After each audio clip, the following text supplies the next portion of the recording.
Continua a ser conduzida na verdade da fé.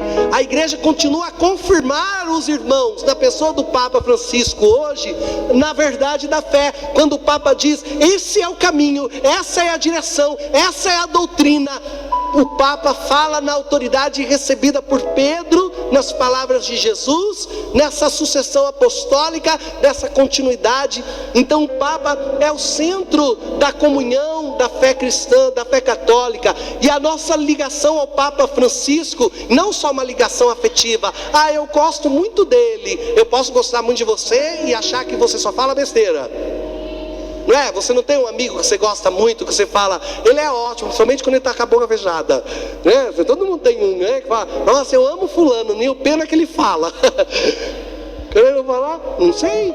Você pode ter ligação afetiva com alguém e não se importar com o que ele fala. E ele está dizendo aqui na palavra, Pedro, que nós temos que amar o Santo Padre e saber que as suas palavras nos conduz, nos direciona.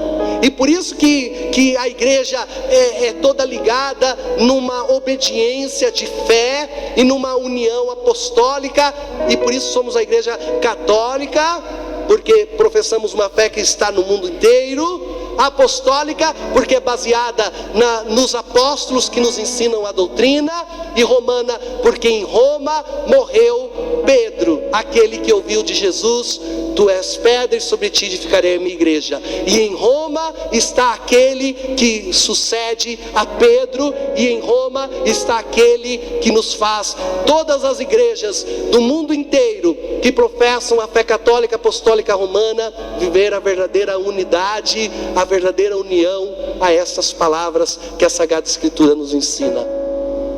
Nós não podemos ser hipócritas e dizer que nessas palavras Jesus quis dizer, você não está entendendo, Jesus quis dizer outra coisa, que a gente tem que ler, mas essa a gente não pode levar muito a sério. Mas aí quando abre o Antigo Testamento e fala lá sobre não sei o que, aí todo mundo fala, olha lá, tá vendo? Você não pode ter isso na sua casa, não está vendo que está escrito aqui, ó, não tereis. Aí você fala, mas vamos interpretar a palavra? Não, não tem interpretação, está escrito aqui. E aí você pega o Evangelho, você pode interpretar, você pode ler a história como um pagão, como um ateu. Pega a história da Sagrada Escritura e vai lá ler, vai lá procurar o que Jesus quis dizer com isso. E você lê em aramaico, e você lê em hebraico, e você lê em latim, e você lê na CNBB, você lê na Bíblia Ave Maria, você lê no Lecionário, você lê no João Ferreira de Almeida, você pode ler na Bíblia que você quiser. Não mudará a verdade das palavras de Jesus. Ele quis edificar uma igreja e deu a Pedro a autoridade de conduzi-la. Amados irmãos, se nós desconfiássemos dessa palavra, não daria minha vida por um monte de ideias. Ninguém daria vida por Aristóteles, ninguém daria vida por Heráclito, ninguém daria vida pelos grandes filósofos. Ninguém daria vida. Amados irmãos, milhares de homens dão a vida consagrados como sacerdotes, mulheres dão a vida consagradas como irmãs religiosas, diáconos dão a vida, mártires dão a vida, santos dão a vida, morrem. Tem gente morrendo do outro lado do mundo por uma única palavra. Antes, ou você nega o Santo Padre ou você morre. Na China é assim, ou você nega a igreja apostólica ligada a Roma, ou você morre. Ou você nega uma verdade do Evangelho, ou você nega a Eucaristia, ou você nega o batismo, ou você nega um detalhe da fé católica, ou você morre. Milhares de pessoas preferem ainda morrer e derramar o sangue por uma verdade do Evangelho.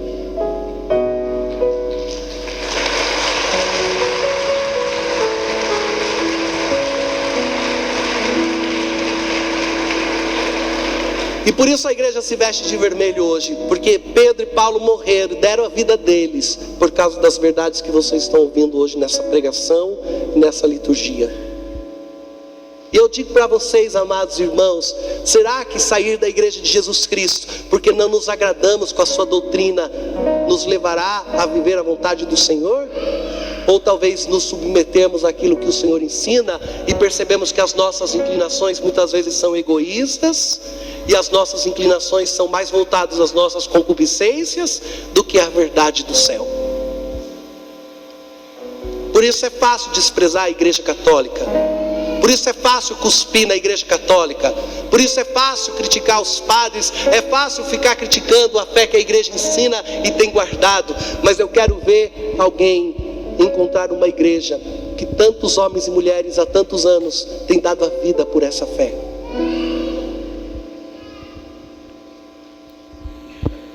Amados irmãos, compreendendo a importância e o valor da igreja. Estou terminando, não dorme não.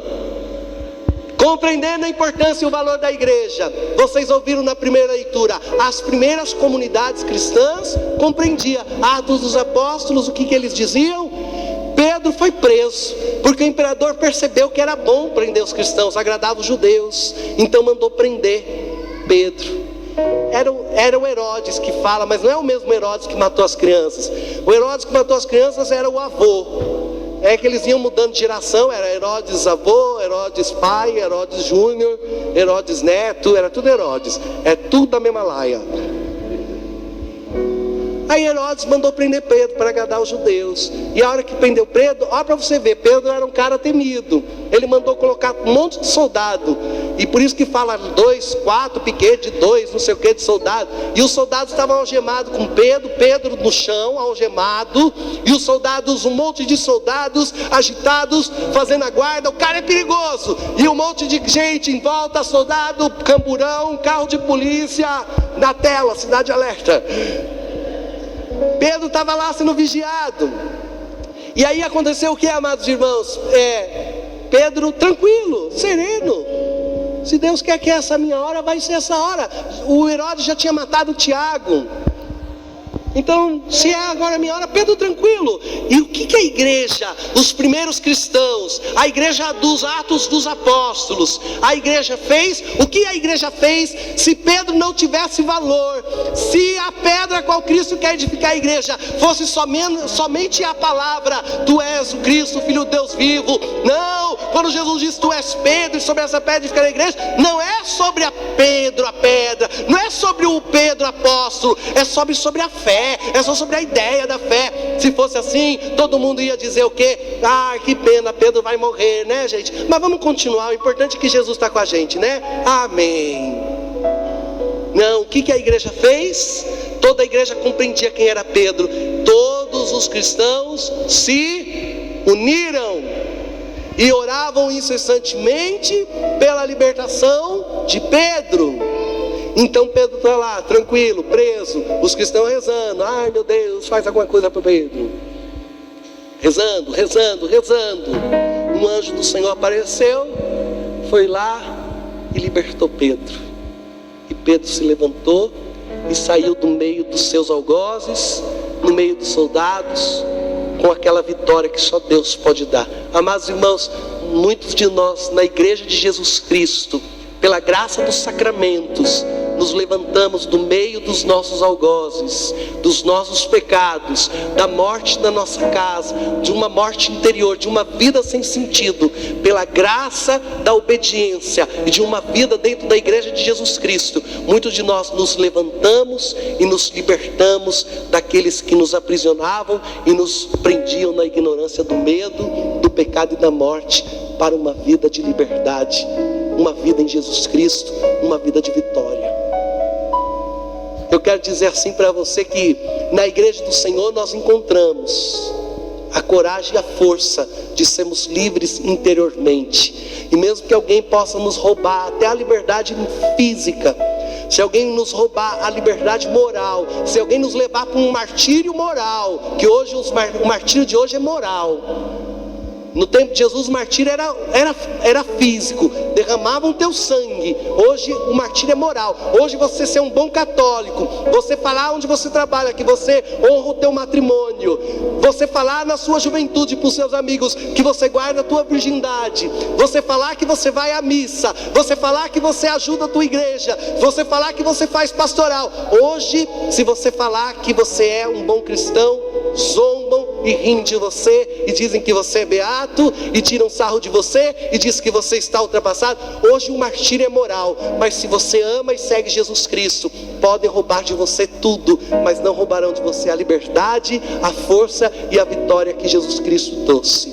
porque esta verdade, porque esta força está escondida no teu coração e na tua alma e na alma de todo aquele que professa Jesus Cristo é o Senhor. E isso ninguém vai me roubar. Ninguém. E é por causa desse Senhor que nós nos levantamos das nossas quedas, das nossas prisões, das nossas humilhações.